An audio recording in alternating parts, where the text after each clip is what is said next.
কতই ভালোবাসে বাবা সন্তানকে, বলেন বলেন কতই ভালোবাসে গো মায়ের সন্তানকে, এই ভালোবাসার তুলনা নাই রে জগতে, ভালোবাসার তুলনা নাই রে।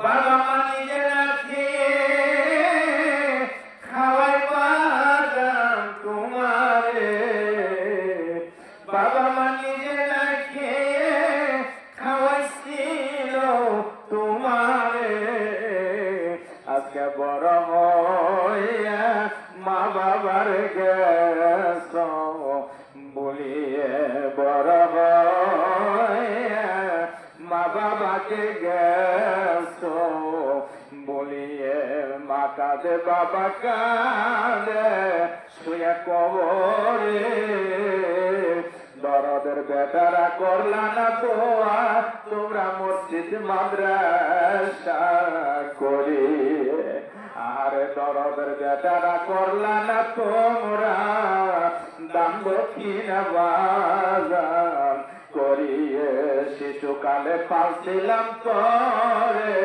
বুকের দুধ খাওয়াইয়া, আজকে মা বাবাকে কবরে রাখা বাজান কেমনে থাকো বলিয়া, ঠিক না ঠিক বলে? আমি 26-27 বছর বিশাল গোরস্থানে মেনে কমিটির সভাপতি, কিছুদিন আগে মাহফিল করলাম, ওখানে আমার মার কবর, বাবার কবর, আমার ভাইয়ের কবর, 3টা ভাই ছিলাম, 2টা ভাই বড় চলে গেছে, আব্বা চলে গেছে যখন মায়ের ঘরে ছিলাম, বাবা দেখিনি, আব্বা বলে ডাকতে পারি নাই, ছোট কিছু কিছু বুঝি মুহররমের 10 তারিখ আমার মা শোক সাগরে বাসায় চলে গেল,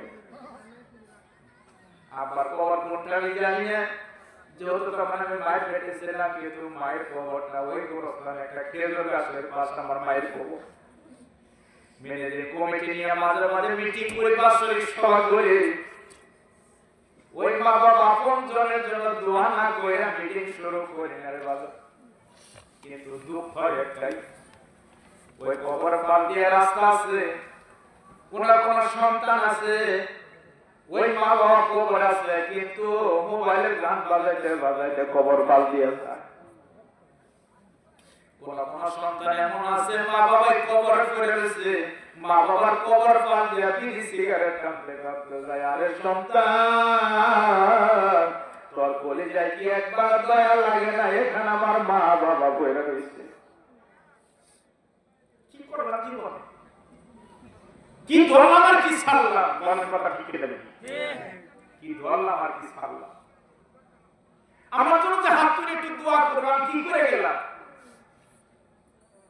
আমার জন্য যে হাত তুলে দোয়া করবে আমি কি করে গেলাম, এই জন্য বাবারা আলোচনা লম্বা হবে বাবা, আমার এটা বলার উদ্দেশ্য না, আমি শুধু একটু বুঝাইতে চাই, কোরআন শরীফে আছে ফালাম্মা আসলামা, আলহামদুলিল্লাহ বলেন আলহামদুলিল্লাহ, ফালাম্মা আসলামা, যারা আলেম আছেন হাফেজ যারা আছেন তারা বলতে পারবেন, ফালাম্মা আসলামা মানে ইসমাইল জবিউল্লাহ ইব্রাহিম খলিলুল্লাহ, সুবহানাল্লাহ সুবহানাল্লাহ, ওই সারেন্ডার, কোরআন শরীফে আছে ফালাম্মা আসলামা, ইসমাইল জবিউল্লাহ ইব্রাহিম খলিলুল্লাহ, ওই সারেন্ডার, আব্বা জান এইভাবে মায়া করবেন না, এইভাবে জড়াই করবেন না, এইভাবে সম্মান করবেন না, মায়া বেড়ে যাবে, হাতে ছুরি চলবে না, ছেলে প্রস্তুত হয়ে গেলেন, সারা রাতের বাধা শেষ হবে না,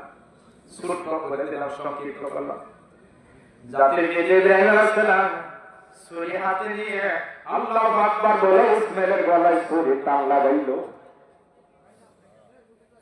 কিন্তু তাফসীরের মধ্যে আছে ছুরিটা যেন পিছন দিয়ে অন্যদিকে চলে গেল, সুবহানাল্লাহ সুবহানাল্লাহ, তাফসীরে মারুল কোরআনের মধ্যে আছে যে মনে হল ইসমাইলের গলাটা আল্লাহ পিতল বানিয়েছে, পিতলের মধ্যে যত দার হলো জান্নাত পিতল খেয়ে চলে যাবে, ঠিক কিনা বেটি, ছুরি ছুরিকে একটু দমক দিলেন। ইব্রাহিম আলাইহিস ওই ছুরি, তুই আমার দুশমন হয়ে গেলি, তুই আমার আল্লাহ পরীক্ষায় পাস করতে দিবি, তোর দ্বারে তো কসম কেটে যাওয়ার কথা, তুই কেন ইসমাইলের গলা কাটছ না? আমি কোনো ত্রুটি করি নাই, শক্তি কম করি নাই, এই ছুরি বেদর, তুই কি আমার আল্লাহর পরীক্ষায় পাস করতে দিবি না? ঘটনাটা মিনার মাঠ, সেখানে আমি এই মিনার মাঠে হজে যায়, আমি পাগলের মতো দাফটায় ঠান্ডা করে গেছি। আল্লাহু আকবার, আল্লাহু আকবার। আমার বাংলাদেশের হাজিরা বলছে ওয়াইদুল্লাহ সাহেব, জামাল নূর, জামালেশ্বর, মিনা মুজদালিফা, আরাফা, কত জায়গায় আমাদেরকে নিয়ে মুনাজাত করলেন, কোন জায়গায় এত কাঁদে নাই, মিনার মাঠে কে আপনি এত কাঁদেন? আমি বললাম হাজী সাহেব বুঝবেন না, এই মিনার মাঠ রক্তের বন্যা বয়ে যাবে, উদ্দেশ্য আমার আল্লাহ ছিল না। আমার আল্লাহ স্বপ্নে দেখাইছিলেন নবীকে, সুবহানাল্লাহ বলেন, সুবহানাল্লাহ। স্বপ্নটা কিভাবে বাস্তবায়িত করছে, নিজের কলিজার টুকরা সন্তান এই মিনার মাঠে নিয়ে আসছে। আজকে যদি বাজান এই পুটিমারা গ্রামের নিসমাওনা, এই গ্রামের কোন বাবা যদি ছুরি এইভাবে গোপন স্থানে নিয়ে চাদর দিয়ে ঢেকে নিজের একটা সন্তান নিয়ে যদি নদীর পাড়ে যে, যদি কেউ বলে বাবা আমি স্বপ্নে দেখছি, আমি তো আল্লাহর রাজি খুশি করবার চাই, বাজান তোমার আমি কুরবানি করবো, রাজি আছো? আমার মনে হয় সন্তান একটা শিক্ষা দিয়ে বলতেন, কি আসো নিজ আমার বাঁচাও, আমার বাবা কিছু টাকা কিছু, আমার বাবা নেশা করছে, কথা বলে ঠিক কিনা? ঠিক। চিৎকার করে বলতেন বাঁচাও বাঁচাও বাঁচাও বাঁচাও, বলতো কিনা বলে? কিন্তু ইসমাইল কি বলেন, সাতাজিদুনি ইনশাআল্লাহু মিনাস সাবিরিন।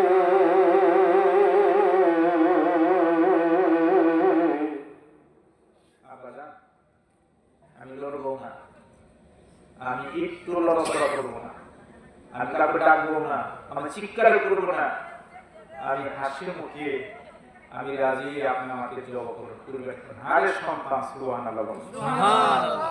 আরে সন্তান আর বাবা, ছুরিকে দমক দিলেন, ছুরিরে তুই কেন কাটছ না? তাফসীরের মধ্যে কোরআন শুনতে আছে, সাথে সাথে ছুরির জবান খুলে গেল, ছুরির থেকে আওয়াজ আসছে, ছুরি বলছে নবী গো, কেন আমাকে ধমকাধমকি করেন, কেন আমার উপর রাগ করেন গো নবী? আপনি আমার বারবার বারবার ইসমাইলের গলা কাটতে বলে কি হবে? যিনি রব্বি কারীম আমার আল্লাহ আমাকে একবার বলে দিয়েছে, ছুরিরে আমার ইসমাইলের গলার একটা পশম কাটা যাবে না। আপনার হুকুম বড় না আমার আল্লাহর হুকুম বড়? নবী আপনি বলেন আপনার হুকুম বড় না আমার আল্লাহর হুকুম বড়? ইব্রাহিম আলাইহিস সালাম আর কোনো কথা বলতে পারলেন না, কাঁদতে শুরু করলেন। ইসমাঈল তিনি মাটি থেকে সব অবস্থায় বলছেন, আব্বাজান আমি তো সন্তান, আপনি তো বাবা, আমি সন্তান, আমি সন্তান, আপনি বাবা, সন্তানের প্রতি যে কত মায়া শুধু বাবা মাই জানে। আমার মনে হয় ছুরিটা যখন আমার গলায় ধরেছে, ছুরির দিকে না তাকায় আমার চেহারার দিকে তাকায় মায়া লাগিয়ে গেছে, আপনার হাতের গরিটা শক্তি শেষ হয়ে গেছে, ছুরি কি সব মেরে চলে গেছে। একটা কাজ করেন আব্বা, আমার চক্ষু আপনার চক্ষু দুটো কাপড় দিয়ে বেঁধে আমাকে উপর করে সময় নিয়ে, চক্ষু যদি আপনার বাধা থাকে আপনার নজরে আমি পড়ব না, আমি যদি উপর অবস্থায় শুয়ে থাকি আমার মুখটা দেখবেন না। আর একটা কাজ করেন আব্বা, আমি শুনছি মৃত্যুর যন্ত্রণা বড় কঠিন, মৃত্যুর যন্ত্রণা বড় কঠিন, কারণ আমাদের দেশে যখন কোন প্রাণী জব হয়, গরম মহিষ জব হয়, জব করার পর পাও বলে এভাবে লড়াইতে থাকে, কথা ঠিক কেনা গেলেই বলেন শব্দ হয়। আমরা জান ওই সময় যদি আমার হাত পাও বাঁধা না থাকে, ওই সময় যদি আমার হাত পা বাঁধা না থাকে, আমি জবাই হয়ে যাওয়ার পরে আমার প্রাণ বের হওয়ার সময় বড় কষ্ট হবে। আমার হাত পা যদি লড়াচড়া করে, আমার একটা হাতের বাড়ি বাবার পায়ে, বাবার শরীরে আপনার গায়ে যদি পায়ের বাড়ি হাতের বাড়ি লাগে, সেবারে আমার একটা বিয়ে দূর হয়ে যাবে। সমস্ত কর্মসূচি পয়গম্বর পালন করলেন, সুবহানাল্লাহ বলেন। সুবহানাল্লাহ। এখানে একটা কথা আপনারা গেলি গুণগণে আছে, একটু চিন্তা করেন। প্রথম ছুরি চালালে জবাব হইল না। ইসমাইল জবিউল্লাহ উঠলেন, বাবাকে পরামর্শ দিলেন, চক্ষু বাঁধো, হাত বাঁধো, পা বাঁধো, পরামর্শ দিলেন কে?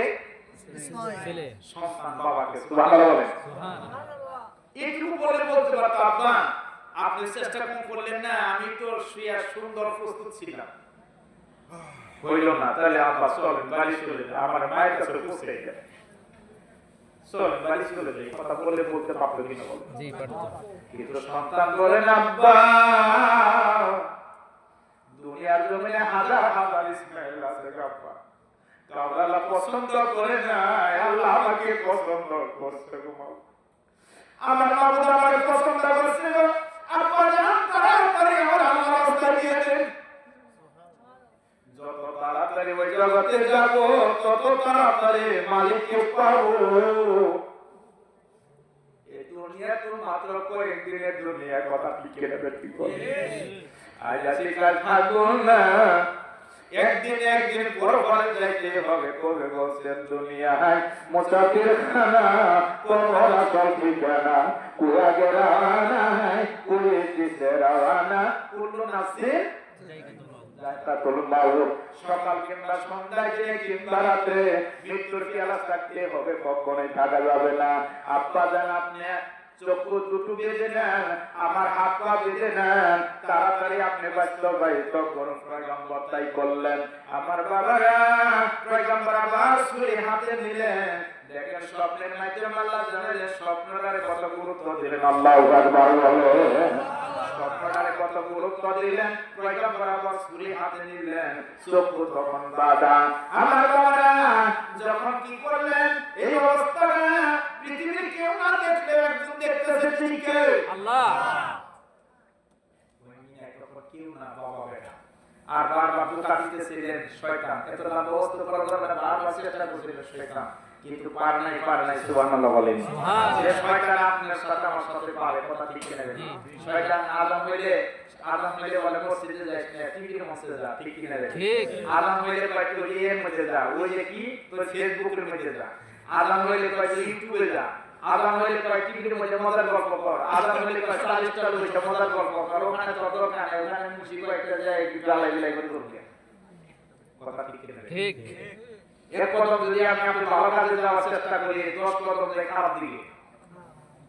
এই শয়তান বারবার চেষ্টা করে, ইসমাইল ইব্রাহিম বারবার চেষ্টা করছে, কিন্তু পার নাই। আল্লাহু আকবার বলেন। আল্লাহু আকবার। পার নাই। আর যদি কোনোভাবে কোনরকম কোন আল্লাহ লাগে শয়তান নিয়ে কামলে ধোঁকা দিছে, বিনিময় চোখের পানি খাতে রিডল সফাই কাতে বুহি হযরত মাবিয়া রাদিয়াল্লাহু তাআলা রাসূলের সাহাবা ছিলেন, যাকে উবিল একক সাহাবা বলা হয়, কাতে বুহি হযরত মাবিয়া রাদিয়াল্লাহু তাআলা। বাজান বেদবি করে আপনাদের কি কষ্ট হইতেছে? না, আমি খুব চালু করে কথাগুলো বলতেছি।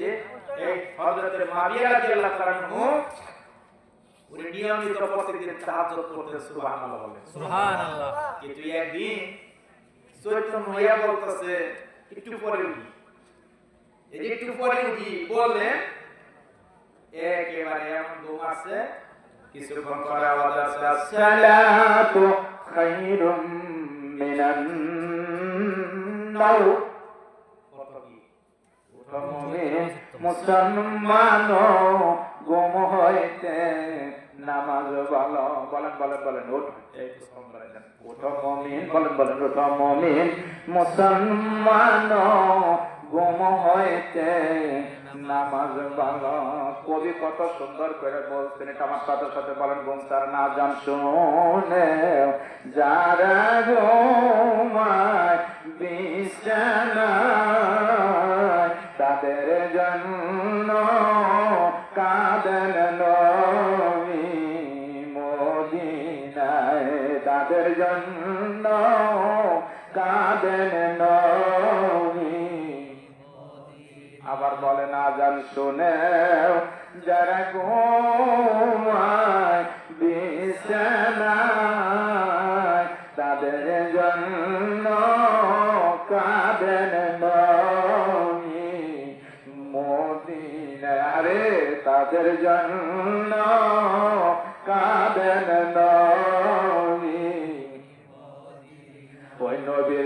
মায়া তোমার লাগে না ওই নূরের জন্য মায়া তোমার লাগে না কেন ভাই বোন নামাজ তোমরা পড়ো না কেন ভাই বোন নামাজ তোমরা পড়ো না আয়াতে পড়ছিলাম মাসানাকা কুমতি সাকার আমার আল্লাহ সাতটা জাহান্নাম বানাইছে তার মধ্যে সাকার নামের একটা জাহান্নাম আছে কি নামে সাকার আমার আল্লাহ সাতটা জাহান্নাম বানাইছে বাবা তার মধ্যে সাকার নামের একটা জাহান্নাম আছে ওই যারা নামাজ পড়বে না সালাত যারা আদায় করবে না তারা ওই সাকার নামের জাহান্নামে যাবে রাজি আছি না রাজি না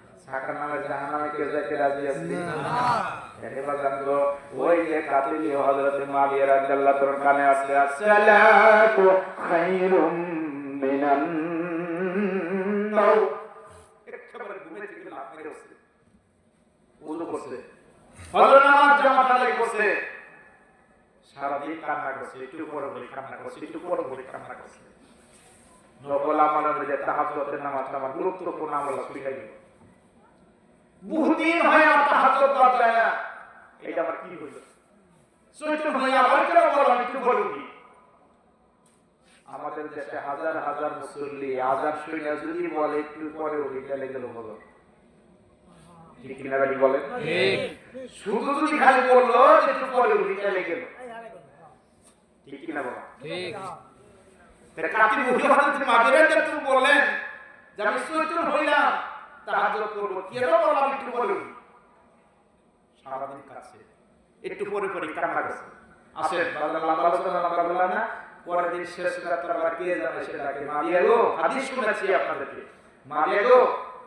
মাবিয়া উঠুন যে কে ডাকো তাই চিনবেন না আমাকে আপনি তাহাজ্জুদ করেন আমি তাহাজ্জুদ করব তিন ডাকো তুমি কে আমাকে চিনবেন না পরিচয় দাও কয়টা দরকার নাই মানে পরিচয় দাও আমাদের তাহাজ্জুদ করার জন্য ডাকতেছে কই হুজুর শয়তান আমি মিস্টারি দিয়ে সব শয়তান আরে শয়তান তোমার কাজ হলো মানুষকে ধোঁকা দেওয়া আর তুমি আমাদের তাহাজ্জুদের জন্য ডাকছো কারণ কি কয় কেন ডাকবো না জানেন গত রাতে একটু ধোঁকা দিয়েছিলাম ওই যে বললেন যে পরে বলি ওই ধোঁকাটা আমি ধরার মতো দোষী আমি শক্ত করে দোষীলাম আপনাকে করতে দিই নাই একটু ঘুমে ফজর আজান সারাদিন খাচ্ছেন একটু পরে বলে কান্না করছেন এই কান্নার কারণে অনুশোচনা করার কারণে হাজার হাজার তাহাজ্জুদ করার সওয়াব আপনার আমলনামায় দিয়ে দিচ্ছে সুবহানাল্লাহ তো আজকে আবার কারণবশত করতে পারবেন না তাহাজ্জুদ করতে পারবেন না সারাদিন কাঁদবেন এই তাহাজ্জুদ না কইলে হাজার হাজার সওয়াব কামাই করবেন এটা আমি শয়তান মেনে নিতে রাজি আপনি যে আপনাকে ডাকতে আসি সুবহানাল্লাহ ভাইরা একটা মুসল্লির যে কত দাম একটা ইমানদারের যে কত দাম একজন হক্কানি আল্লাহওয়ালা মানুষের যে কত দাম আপনি কি জানেন আমি কি জানি এই শরীয়তের আমলের ভিতরে এলমে মারফত নূর অন্তরে পয়দা হয়ে যায়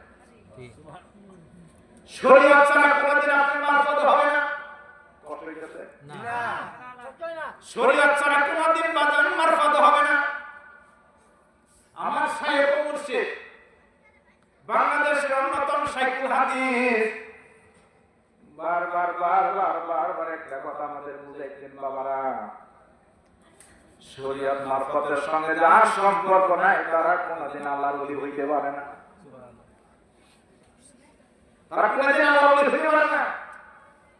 আল্লাহর ওলি তারাই হতে পারে শরীয়ত তরিকত মারফত এর উপর প্রেম সাগরে যারা ঝাঁপ দিয়েছে মামলার প্রেম আগুনে যারা বসে তারাই হলো কামিয়াব